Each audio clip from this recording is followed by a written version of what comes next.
দেশে করোনা আক্রান্তের সংখ্যা 10,000 ছাড়ালো। অর্থনীতি সচল করতে খুলছে অনেক কিছু, জানালেন প্রধানমন্ত্রী।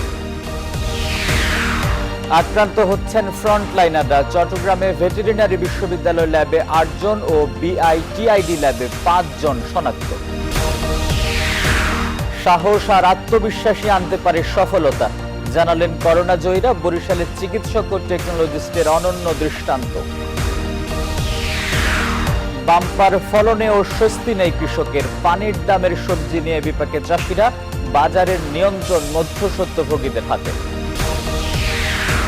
করোনা কালেও থেমে নেই পদ্মা সেতু নির্মাণ কাজ। বসানো হলো 29তম স্প্যান, দৃশ্যমান হলো 4.25 কিলোমিটার এলাকা। এবং করোনাকালে যশোরের নতুন করে বাড়ছে ডেঙ্গুর প্রকোপ। ঔষধ ছিটাতে কোনো পদক্ষেপ নেই পৌর কর্তৃপক্ষের।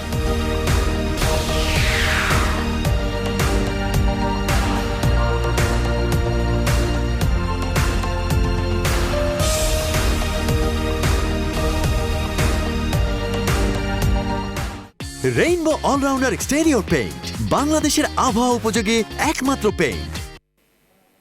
স্বাগত নিউজ 24 দেশ সংবাদে, আপনাদের সঙ্গে আছি আমি আসিফ টিপু। শিরোনাম দেখছিলেন, এবারে পুরো খবর। শুরুতেই স্যাভলন অ্যান্টিসেপটিক সোপের সৌজন্যে করোনা ভাইরাস পরিস্থিতি।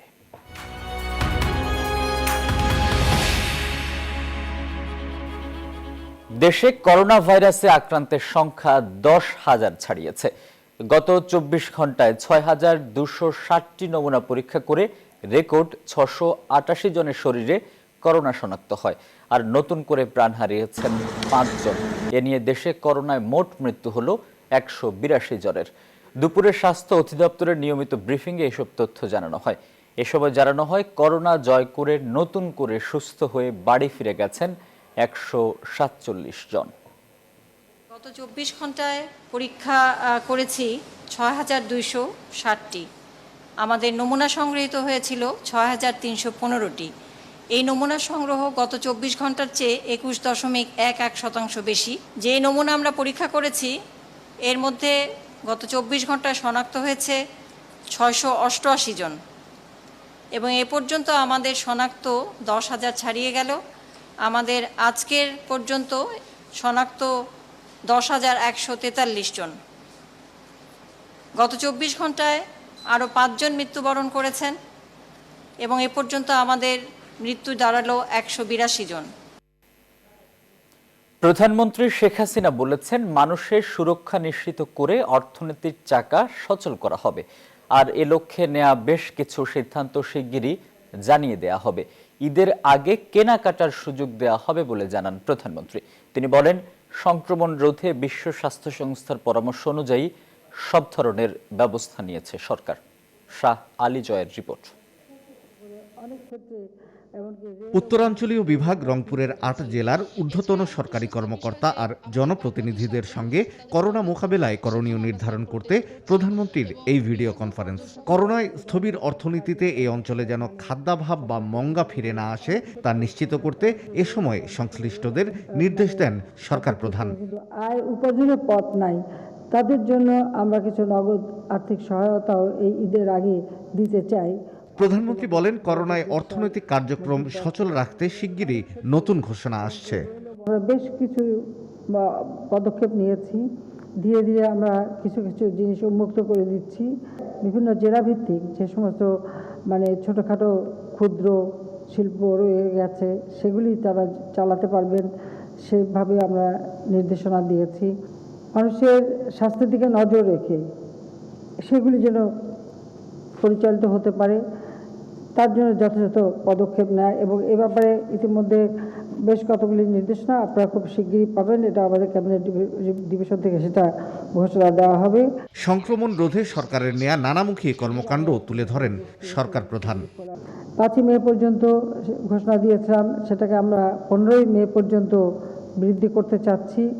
কিন্তু সাথে সাথে যেহেতু রমজান মাস, এই রমজান মাসে যাতে কেনা বেচা চলতে পারে তার জন্য দোকানপাট খোলা, বা যেহেতু রোজার সময় ইফতার কেনা বা সেহরি খাওয়া বা রোজার মাসে বাজার হাট করা, সেগুলি যাতে চলতে পারে সেদিকে আমরা বিশেষভাবে দৃষ্টি রেখে সেগুলি খোলারও মানে চালু রাখারও নির্দেশ দিয়েছি। গোটা পৃথিবী এক অদৃশ্য শক্তির মোকাবেলা করছে মন্তব্য করে প্রধানমন্ত্রী বলেন, করোনার কারণে বিশ্ব অর্থনীতিতে যে স্থবিরতা নেমে এসেছে, আগামীতেও তার প্রভাব থাকবে। এই অবস্থায় বিশেষ করে এই যে করোনা ভাইরাস। শাহ আলী জয়, নিউজ 24, ঢাকা। করোনায় আক্রান্ত হচ্ছেন ফ্রন্ট ফাইটাররা। চট্টগ্রামে 2টি ল্যাবে চলছে করোনা ভাইরাস শনাক্তকরণ পরীক্ষা, আর এই 2 ল্যাবেই স্বাস্থ্যকর্মীদের মধ্যে আক্রান্ত হয়েছেন 13 জন। ভেটেরিনারি বিশ্ববিদ্যালয় ল্যাবে করোনা শনাক্ত হয়েছে 8 জনের। বিআইটিআইডি হাসপাতালে করোনা শনাক্ত হয়েছে 5 জনের। সব মিলিয়ে 24 ঘন্টায় 13 জন করোনায় আক্রান্ত হয়ে বিআইটিআইডি হাসপাতালের আইসোলেশনে ভর্তি আছেন।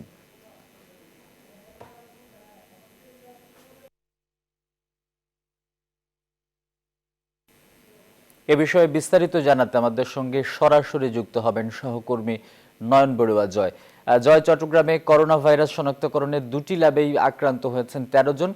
কিভাবে তারা আক্রান্ত হয়েছেন, সুরক্ষা সামগ্রীর মান নিয়ে কোনো প্রশ্ন রয়েছে কিনা?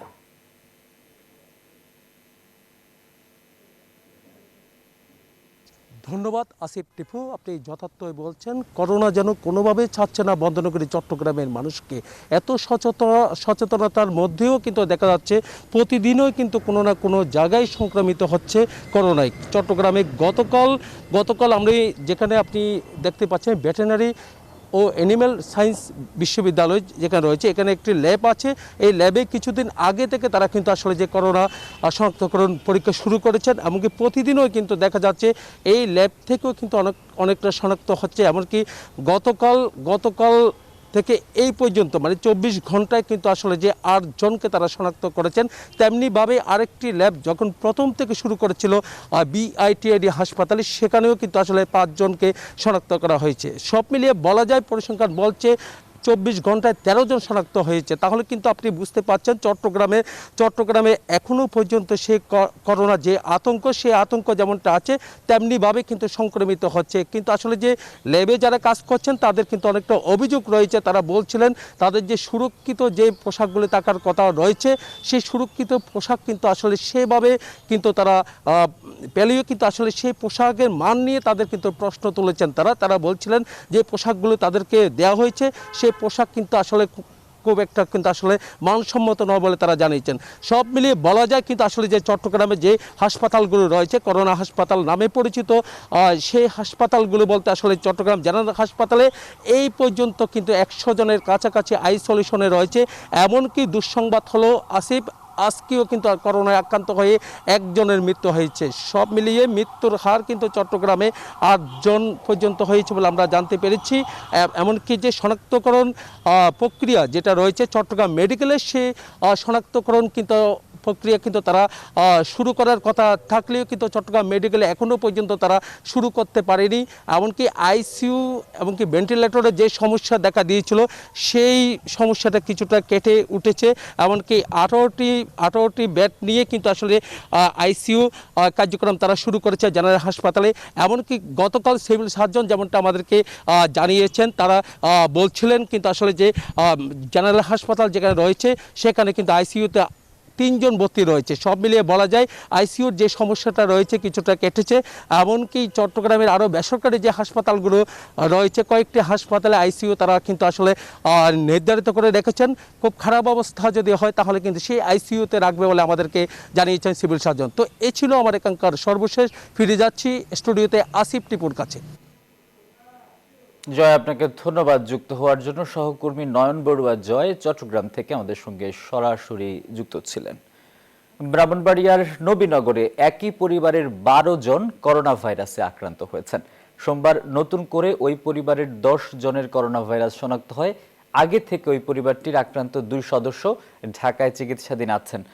জেলা সিভিল সার্জন ডাক্তার মোহাম্মদ একরামুল্লাহ এসব তথ্য নিশ্চিত করেছেন। সোমবার সকালে প্রাপ্ত রিপোর্টে নবীনগর উপজেলার করোনা শনাক্তকৃত 11 জনের মধ্যে 10 জনই একই পরিবারের, বাকি 1 জন স্থানীয় স্বাস্থ্যকর্মী। ব্রাহ্মণবাড়িয়ায় এ পর্যন্ত 1678 জনের নমুনা সংগ্রহ করা হয়েছে। জেলায় মোট করোনা শনাক্ত রোগীর সংখ্যা 57।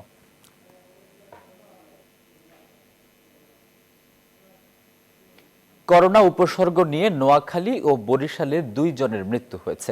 চিকিৎসকরা জানান রোববার বিকেলে জ্বর, কাশি ও শ্বাসকষ্ট নিয়ে নোয়াখালী জেনারেল হাসপাতালে ভর্তি হয় ওই যুবক। পরীক্ষা নিরীক্ষার পর তাকে দ্রুত ঢাকায় কুর্মিটোলা হাসপাতালে নিয়ে যাওয়ার পরামর্শ দেওয়া হলেও পরিবারের পক্ষ থেকে তারা নেয়নি। পরে গতকাল রাত 10টার দিকে তার মৃত্যু হয়। এ নিয়ে জেলায় গেল 5 দিনে করোনা উপসর্গ নিয়ে 2 নারী সহ মারা গেলেন 3 জন। এদিকে বরিশাল শেরেবাংলা মেডিকেলের করোনা ইউনিটের চিকিৎসাধীন এক যুবকের মৃত্যু হয়েছে। রোববার রাত 8টার দিকে মারা যায় সে। ওই যুবক করোনায় আক্রান্ত কিনা তা নিশ্চিত নমুনা সংগ্রহ করে পরীক্ষার জন্য ল্যাবে পাঠানো হয়েছে।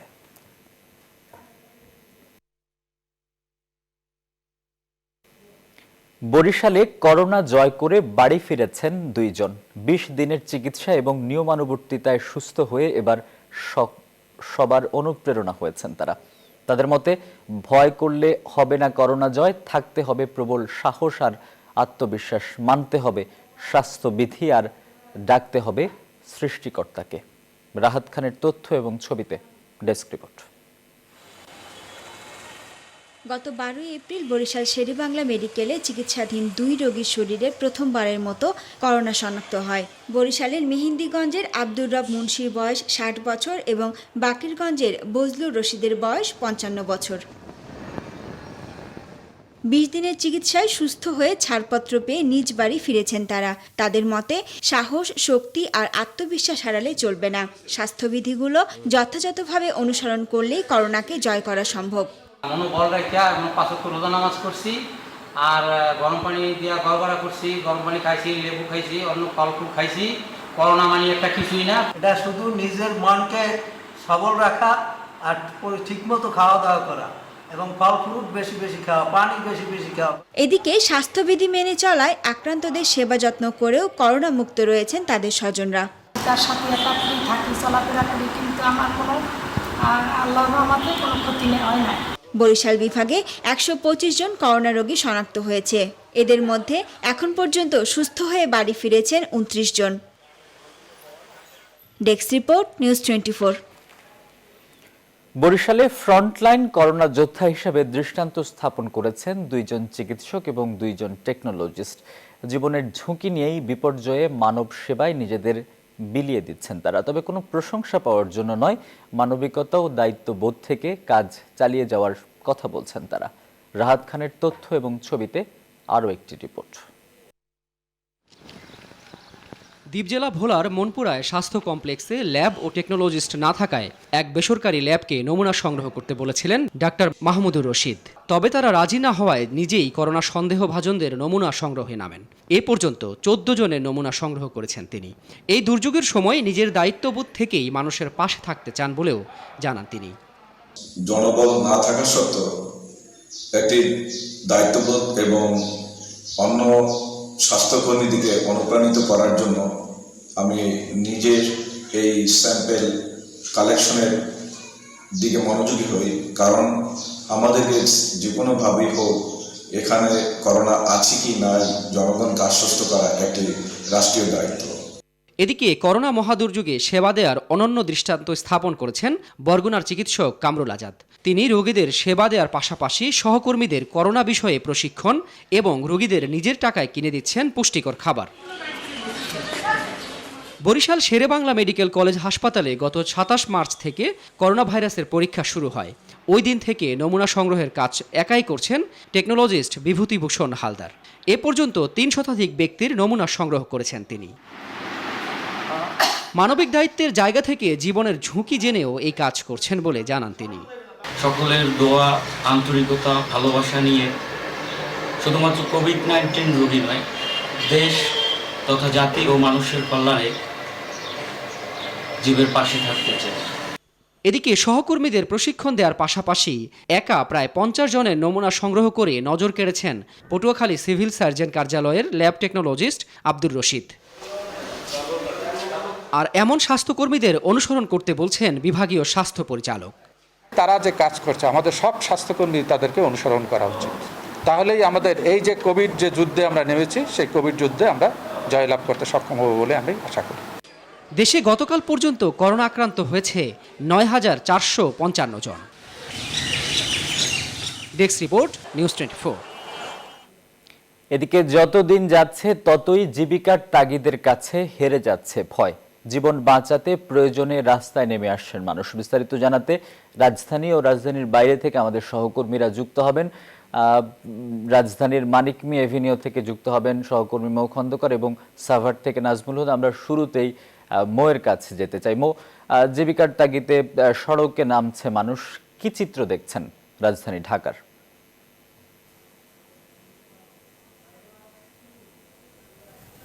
আপনি যেমনটি বলছিলেন, আমি সকাল থেকেই রাজধানীর বিভিন্ন জায়গায় ঘুরে দেখেছি। যারা সাধারণ জনগণ আছে প্রত্যেককেই আমরা জিজ্ঞেস করছি, তারা বলছেন তারা জীবিকার তাগিদে তারা কিন্তু রাস্তায় নেমেছেন। তারা আসলে করোনাকে যে ভয় পাওয়া, সেই ভয় তারা এখন পাচ্ছেন না, কারণ তাদের জীবিকাটা অনেক বেশি প্রয়োজন।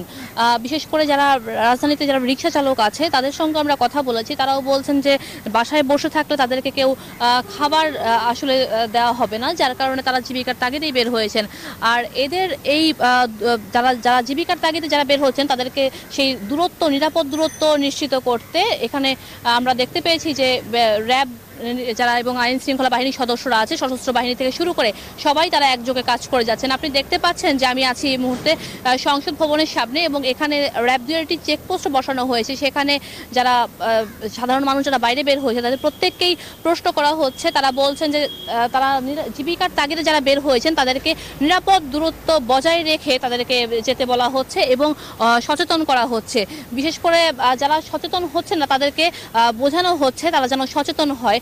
আমরা দেখতে পেয়েছি যে এখানে আমরা বিভিন্ন জায়গায় দেখতে পেয়েছি, বিশেষ করে সশস্ত্র বাহিনী যারা আছেন তারাও বুঝিয়ে জনসাধারণকে যারা অপ্রয়োজনে বের হয়েছেন তাদেরকে ভেতরে তাদেরকে যেতে বলা হচ্ছে এবং যারা বিশেষ করে এখানে যারা র্যাব কর্মকর্তারা রয়েছেন তাদেরকে নিরাপদ দূরত্ব বজায় রাখতে বলা হচ্ছে বারবার। আর বিশেষ করে এখানে যারা রিক্সা চালক, ভ্যান চালক যারা আছে, বিশেষ করে সাধারণ জনগণ যারা বের হচ্ছে তারা প্রত্যেকেই প্রয়োজনে বের হচ্ছে, প্রয়োজন ছাড়া তেমন কেউই কিন্তু বের হচ্ছে না। আমরা কিছুক্ষণ আগে এখানে আইন শৃঙ্খলা বাহিনীর বিভিন্ন লোকজনের সঙ্গে কথা বলেছি, তারা আমাদেরকে বলছেন যে যারাই বের হচ্ছে তারাই জীবিকার তাগিদে, প্রয়োজন ছাড়া কিন্তু এখন কেউই বের হচ্ছেন না। আর যে করোনার কারণে যে ভয়টি আসলে তাদের মধ্যে ছিল সেই ভয়টি এখন কাজ করছে না, কারণ আপনি জানেন যে আসলে সেই জীবিকার জন্যই তারা মূলত বাইরে বের হয়েছেন, সেই ভয়টি তাদের এখন মূলত কাজ করছে না। তো এই ছিল আমার কাছে এখনকার মতো সর্বশেষ খবর। আমরা এখন চলে যাব, আমাদের আরেকজন সহকর্মী আছেন সাভারে, নাজমুল, আমরা এখন চলে যাচ্ছি তার কাছে।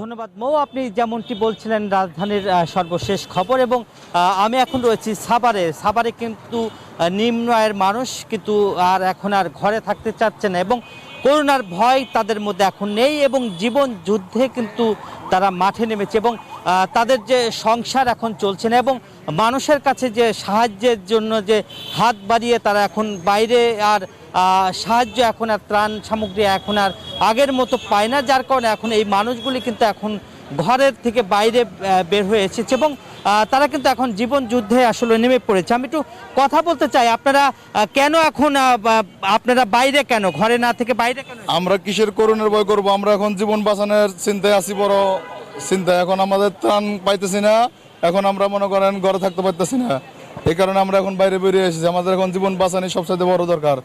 অনেক ধন্যবাদ আপনাকে, অনেক ধন্যবাদ। আমি একজন রিক্সা চালকের সঙ্গে একটু কথা বলতে চাই, তারা আসলে কেন বের হচ্ছে ঘরের থেকে, আপনারা কেন ঘরের বাইরে, এখন কেন রাস্তায় আপনারা কাজ করছেন, কি কারণে? পেটে ক্ষুধা, খাবারের অভাবে পেটে রিক্সা চালাই, খাবারের অভাবে।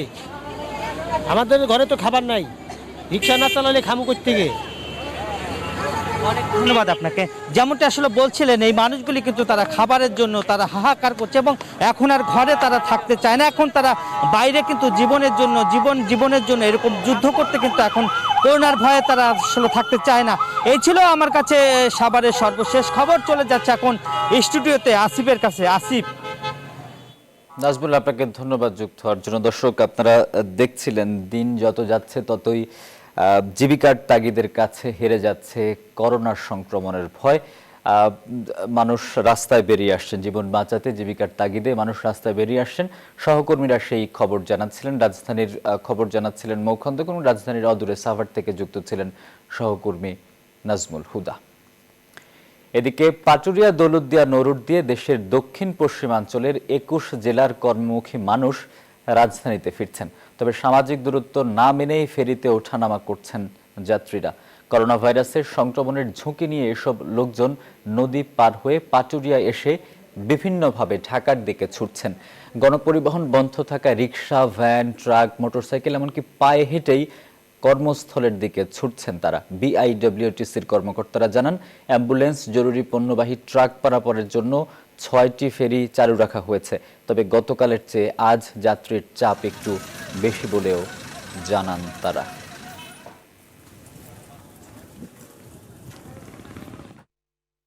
দেশ সংবাদের সময় হলো একটা বিরতির, ফিরছে একটু পর, সঙ্গেই থাকুন।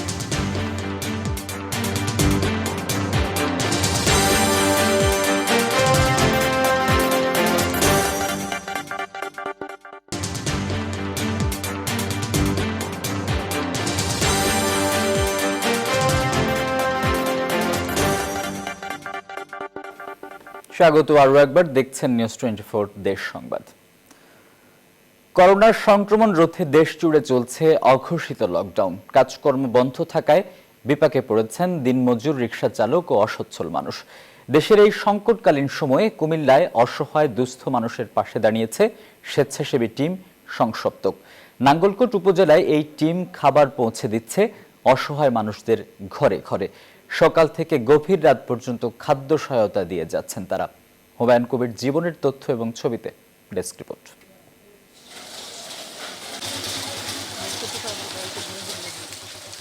বৈশ্বিক মহামারী করোনা ভাইরাসের প্রাদুর্ভাবে স্থবির হয়ে পড়েছে জনজীবন। এমন সংকটের সময় নাঙ্গলকোট উপজেলায় ক্ষতিগ্রস্ত মানুষকে সাহায্য করছে স্বেচ্ছাসেবী টিম সংসপ্তক। নাঙ্গলকোট উপজেলার অসহায় দুস্থ মানুষদের ঘরে ঘরে খাবার পৌঁছে দিচ্ছেন তারা। এ খাদ্য সহায়তা পেয়ে খুশি হতদরিদ্ররা। এই অসহায় গরিবের যে সহযোগিতা করছেন, এটা অনেক ভালো লাগছে স্যার। আমার ঘরে খাবার ছিল না, 4 দিন পর্যন্ত নয় নিজনে খাবার আনছে, তার ধন্যবাদ। আমি যে খুশি, আল্লাহ খুশি। টিমের সমন্বয়কারী জহিরুল ইসলাম জানান, চাল, আলু, পেঁয়াজ, তেলের পাশাপাশি ইফতার সামগ্রীও দেয়া হচ্ছে। 1700 পরিবারকে খাদ্য সামগ্রী দিয়েছি। পাশাপাশি 45 জন কর্মহীন মধ্যবিত্ত পরিবারের মাঝে খাবার পৌঁছে দিয়েছি এবং 15 জন বিশ্ববিদ্যালয়ের শিক্ষার্থীর মাঝে খাবার পৌঁছে দিয়েছি। করোনা পরিস্থিতি উন্নতি না হওয়া পর্যন্ত এই কার্যক্রম অব্যাহত থাকবে বলে জানালেন সংশ্লিষ্টরা। আর আমাদের সংক্ষিপ্ত টিমের আমাদের লক্ষ্য উদ্দেশ্য ছিল আমরা মানুষের জন্য কিছু করব, মানুষের জন্য কিছু করার তাড়না থেকে আসলে আমরা এই কার্যক্রমে নেমেছি। এইভাবে আমাদের প্রতিটি কার্যক্রম, যেখানে যারা দুস্থ আছেন তাদের পিছিয়ে আমাদের প্রত্যেক ইউনিয়নে যারা টিম লিডার আছেন, সদস্য আছেন, সবাই ছুটে যান মানবতার জন্য। এছাড়া পুরো উপজেলায় নিয়মিত জীবাণুনাশক প্রয়োগ, জরুরি চিকিৎসা সেবা প্রদান ছাড়াও আরও অনেক জনসচেতনতামূলক কার্যক্রম চালিয়ে যাচ্ছে team Songshaptak. Desk report, news 24। Corona ভাইরাসে কর্মহীন হয়ে পড়া হতদরিদ্র মানুষের মাঝে আজও বিভিন্ন সংগঠনের পক্ষ থেকে ত্রাণ সহায়তা দেওয়া হয়েছে। এছাড়াও রমজান উপলক্ষে অসহায় এবং দুস্থ মানুষের মাঝে ইফতার সামগ্রী বিতরণ করা হয়। বিস্তারিত ডেস্ক রিপোর্টে। চট্টগ্রামের পটিয়া উপজেলার একটি পৌরসভা ও 17টি ইউনিয়নের গরিব অসহায় মানুষদের মাঝে ত্রাণ বিতরণ করেছেন জাতীয় সংসদের হুইপ শামসুল হক চৌধুরী। আজ পটিয়া উচ্চ বিদ্যালয় মাঠে আওয়ামী লীগের নেতাদের কাছে এই ত্রাণ তুলে দেন তিনি। স্থানীয় নেতারা নিজ নিজ এলাকায় এসব ত্রাণ বিতরণ করেন। ভোলার লালমোহন উপজেলা স্বাস্থ্য কমপ্লেক্সে করোনা ভাইরাসের নমুনা কালেকশন বুথ উদ্বোধন করেন ভোলা 3 আসনের এমপি নুরুন নবী চৌধুরী শাওন ও পরিকল্পনা কমিশনের সচিব আবুল কালাম আজাদ। সকালে লালমোহন মাদ্রাসা মাঠে পৌর এলাকায় প্রায় 2000 রোজাদার ও অসহায়দের মাঝে ইফতার সামগ্রী তুলে দেন নুরুন নবী চৌধুরী শাওন। আপনাদেরকে আমরা ঝিনাইদহে পুলিশের উদ্যোগে প্রতিবন্ধী, বিধবা ও অসহায় দুস্থদের মাঝে খাদ্য সামগ্রী বিতরণ করা হয়েছে। এ সময় অসহায় দুস্থদের মাঝে চাল, ডাল, আলু, তেল, লবণ ও বিভিন্ন নিত্য প্রয়োজনীয় জিনিস বিতরণ করা হয়। সামাজিক দূরত্ব বজায় রেখে খাদ্য সামগ্রী তুলে দেওয়া হয়। ঝালকাঠি সদর উপজেলার 5000 পরিবারের মাঝে ব্যক্তিগত উদ্যোগে খাদ্য সামগ্রী দিয়েছেন ঝালকাঠি 2 আসনের সংসদ সদস্য আমির হোসেন আমু। এ কর্মসূচির উদ্বোধন করেন কৃষি মন্ত্রণালয়ের সচিব মোহাম্মদ নাসিরুজ্জামান। খাদ্য সামগ্রীর মধ্যে চাল, ডাল, আলু, চিরা, মুড়ি, তেল, লবণ ও সাবান দেয়া হয়েছে। নোয়াখালী পৌরসভার 4 ও 6 নম্বর ওয়ার্ডের 1700 দরিদ্র পরিবারের মাঝে খাদ্য সামগ্রী বিতরণ করেছেন মেয়র শহীদুল্লাহ খান। দুপুরে পৌর ভবনে সামাজিক দূরত্ব বজায় রেখে এসব খাদ্য সামগ্রী দেওয়া হয়। সিরাজগঞ্জের জেলা আনসার ভিডিবি উদ্যোগে আনসার ভিডিবি স্বেচ্ছাসেবী সদস্য ও সদস্যদের মধ্যে ত্রাণ বিতরণ করা হয়েছে। কর্মহারানো মানুষের পাশে দাঁড়িয়েছে জামালপুরের 35 বিজিবি। বিদ্যানন্দ ফাউন্ডেশনের পক্ষ থেকে 500 পরিবারের মাঝে ত্রাণ সামগ্রী তুলে দেওয়া হয়।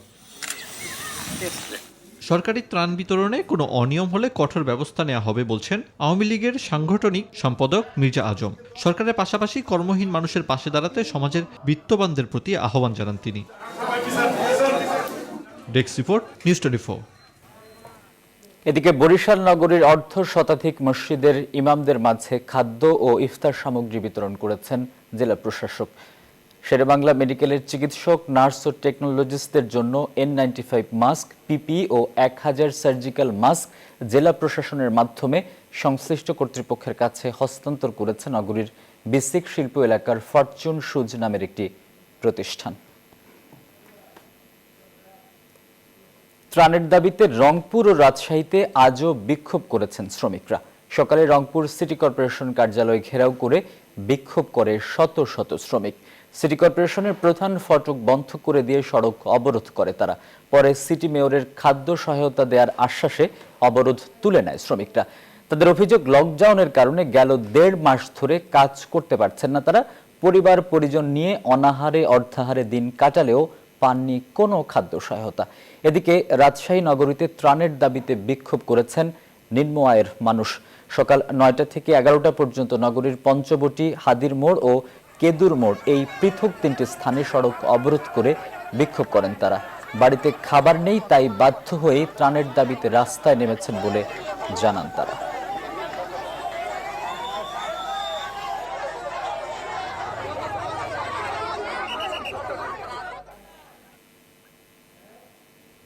বরিশালে ডাক্তারদের প্রদর্শনের জন্য দেয়া ঔষধ সামগ্রী দোকানে বিক্রি এবং মেয়াদোত্তীর্ণ ঔষধ দোকানে রাখায় 3টি ফার্মেসি থেকে 45,000 টাকা জরিমানা আদায় করেছে ভ্রাম্যমাণ আদালত।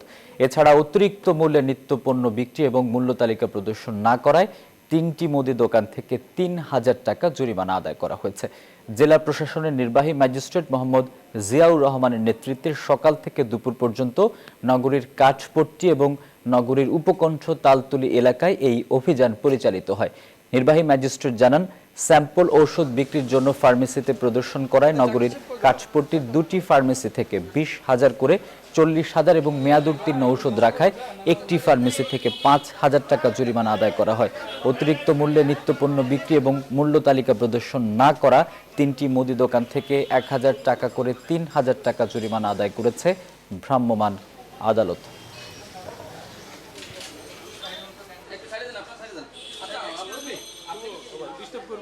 দেশ সংবাদের সময় হলো আরো একটা বিরতির, ফিরছে একটু পর, সঙ্গেই থাকুন।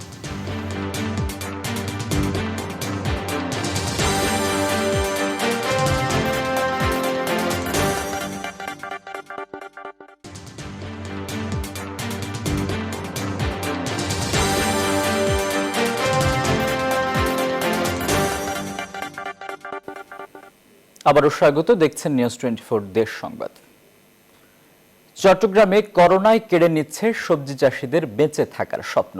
3 থেকে 4 টাকা কেজিতে বিক্রি হচ্ছে টমেটো। একই অবস্থা অন্যান্য সবজির দরেও। তবে পাইকারি বাজারে আসলেই এসব সবজির দাম আবার বেড়ে যায় কয়েক গুণ। খুচরা বাজারে গেলে আরও 2 দফা বাড়িয়ে দেয় ব্যাপারীরা। এ পরিস্থিতিতে প্রান্তিক কৃষকদের লোকসান হলেও লাভবান হচ্ছেন মধ্যস্বত্বভোগীরা। নয়ন বড়ুয়া জয়ের তথ্য এবং ছবিতে ডেস্ক রিপোর্ট। চট্টগ্রামে বেশিরভাগ স্থানেই গ্রীষ্মকালীন সবজির বাম্পার ফলন হয়েছে। ফলন ভালো হওয়ায় কৃষকরা কোটি টাকার স্বপ্ন দেখলেও করোনার কারণে সে স্বপ্ন ভেস্তে গেছে। লকডাউনের কারণে সবজি নিয়ে মহাবিপাকে তারা। কৃষকরা জানান, জমি থেকে সবজি হাটে নেওয়ার যানবাহন নেই, তারপর হাটে পাইকাররা আসছে না। এ অবস্থায় পানির দামে সবজি বিক্রি করতে হচ্ছে তাদের। লকডাউনের পর থেকে আমরা এগুলো বাজারজাত করতে পারছি না, বাজারে নিয়ে বসে থাকতে হয়, অল্প দামে বিক্রি করে চলে আসতে হয়। যেহেতু আমরা এখন লকডাউনের কারণে অনেক ক্ষতিগ্রস্ত হয়ে আছি। তবে চট্টগ্রামের সবচেয়ে বড় সবজির আড়ত রেয়াজউদ্দিন বাজারের পুরোপুরি উল্টো চিত্র। কোনো কোনো সবজির দাম কিছুটা কম হলেও বেশিরভাগ সবজির দাম বেশি। তবে পাইকাররা বলছেন পরিবহন ও শ্রমিক খরচের জন্যই সবজির দাম বেশি। লকডাউনের কারণে আপনার পরিবহনের খরচের জন্য আমাদের সবজিটা একটু দাম বেশি, তবে নাগালের মধ্যে। পরিবহন গাড়ি ভাড়া বেশি, কারো সর্বসাধ্য বেশি, কৃষকে মার খেয়ে গেছে, ওই জায়গায় মাল পাওয়া যাইতেছে না। খুচরা বাজারে সব ধরনের সবজি বিক্রি হচ্ছে আরও বেশি দামে। রেয়াজউদ্দিন বাজারে বেগুন বিক্রি হচ্ছে 40 থেকে 50 টাকা কেজি দরে, আর খুচরা বাজারে যা 60 থেকে 80 টাকা পর্যন্ত। পাইকারি বাজার থেকে খুচরা বাজারে 2-4-5 টাকা ডিফারেন্স থাকে। এরা তো পাইকারি কিনে আনি খুচরা বিক্রি করতে হয়। আমরা মাল কিনতে যাই তখন আমাদের থেকে দামটা বেশি রাখা হয়, সেই জন্য এখানে দামটা বেশি রাখতে হয় কাস্টমারদের কাছ থেকে। সবজির দর ঊর্ধ্বগতির কারণে দিশেহারা হয়ে পড়েছেন ক্রেতারা। সব সবজি আজকে দাম একটু বাড়তি। কাঁচামরিচ 20 টাকা 25 টাকা ছিল, আজকে দেখতে 50 টাকা 40 টাকা। কিরার দামটা এখানে 80 টাকা চাচ্ছে, এটা কতটুকু যুক্তিযুক্ত আসলে সেটা অবশ্যই যারা দেখভালের দায়িত্ব অবশ্যই দেখার বিষয় আছে। বাজার নিয়ন্ত্রণে রাখতে মনিটরিং জোরদার করার দাবি করছেন ভোক্তারা। Desk report, news 24। এদিকে জয়পুরহাটে উৎপাদিত শাকসবজি বিক্রি করতে না পেরে বিপাকে পড়েছেন কৃষকরা। লকডাউনের কারণে বিভিন্ন জেলা থেকে পাইকাররা না আসায় কম দামে কৃষিপণ্য বিক্রি করতে বাধ্য হচ্ছেন তারা। এখানে প্রতিমণ সবজি বিক্রি হচ্ছে 150 থেকে 200 টাকা দরে। এতে উৎপাদন খরচ তোলা নিয়ে দুশ্চিন্তায় দিন কাটাচ্ছেন তারা। আলমগীর চৌধুরীর তথ্য এবং ছবিতে ডেস্ক রিপোর্ট। জয়পুরহাটের খেতলাল উপজেলা সবজিপল্লী হিসেবে পরিচিত। চলতি মৌসুমে করলা, বেগুন সহ অন্য সবজি চাষ করেছে কৃষকরা। তবে করোনার সংক্রমণ রোধে দেশ জুড়ে অঘোষিত লকডাউনের কারণে পাইকাররা না আসায় কমে গেছে সবজির দাম। কৃষকরা জানান 1000 থেকে 1200 টাকা মানের সবজি এখন বিক্রি হচ্ছে 150 থেকে 200 টাকায়। দাম কম হওয়ায় অনেকে সবজি তোলা বন্ধ রেখেছেন ক্ষেত থেকে। ধার দেনা করে লাভের আশায় আবাদ করলেও বর্তমানে উৎপাদন খরচ তোলা নিয়েই দিশেহারা হয়ে পড়েছেন তারা। করলা হলো 2-2.5-3 টাকা কেজি। বাজারে তুলে নিয়ে যা ক্রেতা যদি না থাকে তাহলে কৃষকের মরে যাওয়া উচিত। সবজি এখন 80-100 টাকা মন, মানে সব জিনিসের দামই বেশি, কীটনাশকের দাম বেশি। এভাবে করোনার জন্য আমরা কতদিন ফসল জমিতে রাখবো। ক্ষতির কথা স্বীকার করে এই সংকটময় সময়ে কৃষকদের কাছ থেকে সবজি কিনে ত্রাণ হিসেবে বিতরণের উদ্যোগ নেওয়ার কথা জানালেন সংশ্লিষ্টরা। আমরা চেষ্টা করছি আমাদের ত্রাণ কার্যের মধ্যে আমরা সরকারিভাবে যে ক্যাশটা হলো ত্রাণ হিসেবে পাচ্ছি, এই ক্যাশটাকে যে কৃষকদের নিকট থেকে এই তরিতরকারিগুলো ক্রয় করে বিতরণ করা যায় কিনা সেটা আমরা চিন্তা ভাবনা করছি। খেতলাল উপজেলার সবজিপল্লীতে বিভিন্ন ধরনের সবজির আবাদ করা হয়েছে প্রায় 500 বিঘা জমিতে। Desk report, news 24। করোনার কারণে তরমুজ নিয়ে বিপাকে পড়েছেন পিরোজপুরের তরমুজ চাষিরা। এবছর গত বছরের তুলনায় কম জমিতে তরমুজ চাষ হলেও ভালো ফলনের আশায় বুক বেঁধেছিলেন তারা। তবে লকডাউনের কারণে তরমুজ কিনতে আসছেন না ক্রেতারা, ফলে মাঠেই নষ্ট হয়ে যাচ্ছে তরমুজ। এতে কয়েক কোটি টাকার ক্ষতির আশঙ্কায় সংশ্লিষ্টরা। ইমন চৌধুরীর তথ্য এবং ছবিতে ডেস্ক রিপোর্ট। আবহাওয়া অনুকূলে থাকায় চলতি মৌসুমে পিরোজপুরে তরমুজের ফলন বেশ ভালো হয়েছে। লাভের আশায় তরমুজ আবাদ করে কৃষকের মুখে হাসি ফুটলেও সে হাসি এখন কান্নায় পরিণত হয়েছে। করোনা ভাইরাসের সংক্রমণ রোধে দেশ জুড়ে চলছে অঘোষিত লকডাউন। এই অবস্থায় গণপরিবহন বন্ধ থাকায় দূর দূরান্ত থেকে পাইকাররা এখানে আসতে পারছেন না। আবার সব সাপ্তাহিক ও দৈনিক হাটগুলো বন্ধ থাকায় তরমুজ কিনছেন না ক্রেতারাও। এতে বিপাকে পড়েছে কৃষকরা। মানুষের কাছ থেকে টাকা পয়সা আইনা এই তরমুজ চাষ করেছি, এখন তো তরমুজ বিক্রি করার সময় হয়ে গেছে, কিন্তু বিক্রি করতে পারতেছি না। কোনো গ্রাম থেকেই কোনো গ্রামে লোক যাওয়া নিষেধ করোনা ভাইরাসের জন্য, যার কারণে আমরা ফল বিক্রি করতে পারতেছি না। এবছর তো আমাদের ফসলও ভালো হয়েছে, কিন্তু মূল্য পাচ্ছি না, বাইরের কোনো লোক আসে না। তবে কৃষকদের তরমুজ বাজারজাত করার জন্য সব ধরনের সহযোগিতা করা হবে বলে জানালেন সংশ্লিষ্টরা। কৃষকদেরকে বলা আছে যে তারা যেন ওই কৃষক যারা আছে তাদেরকে বলে, যারা আগে পাইকারি কিনতো তাদেরকে খবর দিলে যদি প্রয়োজন হয় তারা আমার থানার সহায়তায় তারা আসতে পারবে, এখানে কোনো সমস্যা হবে না। পিরোজপুরে এবছর তরমুজ চাষ হয়েছে 200 হেক্টর জমিতে।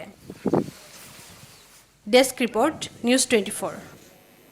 নিউজ 24 দেশ সংবাদে আবারও বিরতি, সঙ্গেই থাকো।